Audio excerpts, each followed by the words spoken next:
At $1,299, is the Highboy P7 commuter bike a good choice for you?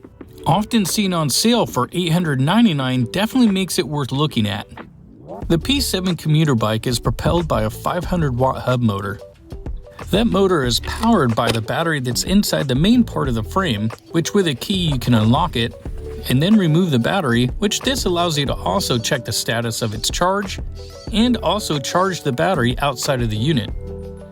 This 48-volt lithium-ion battery should give a range of about 37 to 68 miles, but that was with a 143-pound test rider, and when charging from 0% all the way to 100%, it used about 750 watt-hours of energy, which I like to charge these utilizing a power station and solar panels because I mainly will use this in my RV and it gives me an idea of how much power it's going to consume.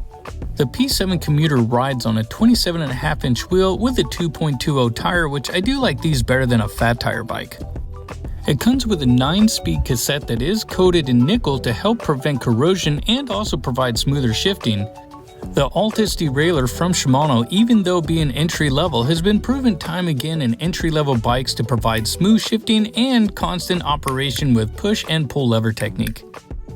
The multifunction LCD display shows plenty of information, like your battery status, miles per hour, total miles on the bike, also what mode you're in as far as pedal assist, and will take you through all the functions as far as your trip meter, battery voltage, and also elapsed time of when you're riding or at least when you happen to turn on the unit.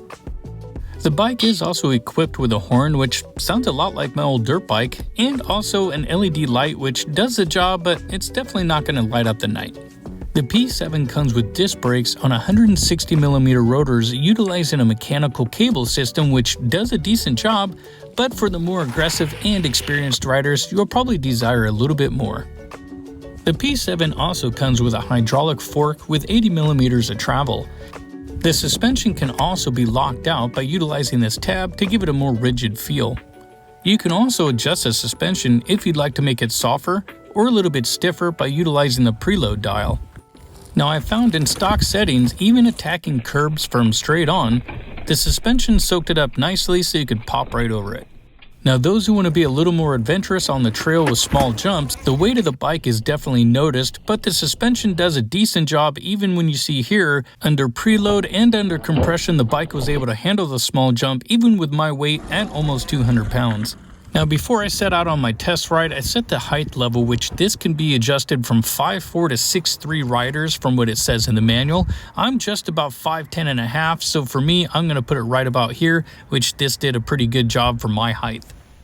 Okay, so I charged the bike up to 100% and we're going to see how far it'll go with me being about 205 pounds with my gear versus their rider at 143 pounds. And I'm going to put it on pedal assist number 5 and also use a twist throttle a lot. That way we can just kind of get an idea if you're, well, kind of being lazy and you want to use the throttle all the time. We'll see how far we get. So we're going to go ahead and turn on the LCD meter here. This will fire up the bike so you see we have 8 miles. I'm going to set this to pedal assist number 5 and use the twist throttle quite a bit. So my journey begins on kind of a flat trail and mild hills as it takes me over the river up here in far northern California.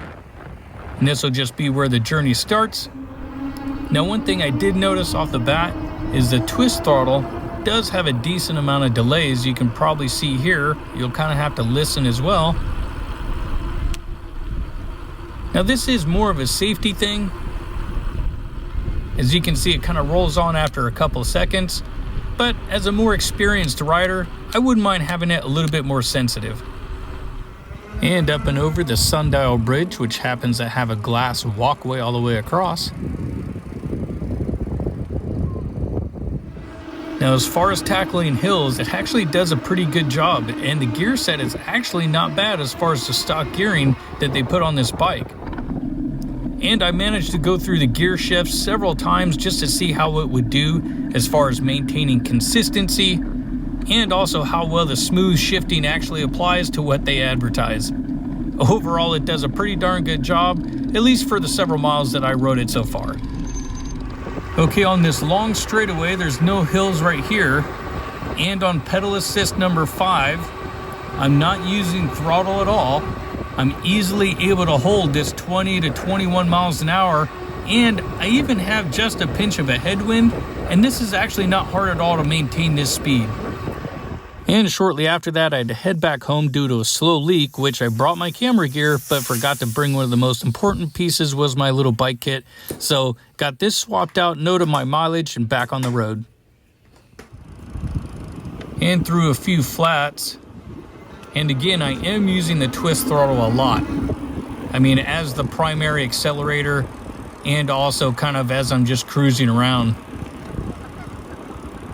Okay, so quick break, but from the first ride at 18 and a half miles, just to show you what it looks like now, I've accumulated another almost 12 miles, and I've been using the assist at least probably 80% of the time. So far this is actually pretty impressive. Let me show you here.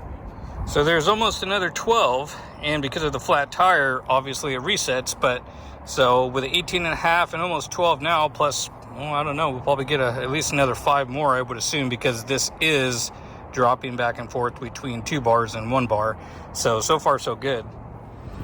Okay, so now you can see our voltage is dropping off pretty good.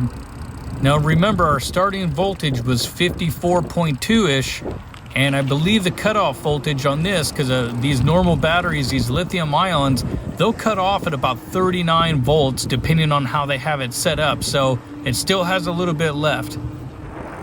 And as you can see here, the battery meter is all the way to 0. Nothing left on there, but I can still feel it helping. It's still assisting some, but you can definitely feel a drop off.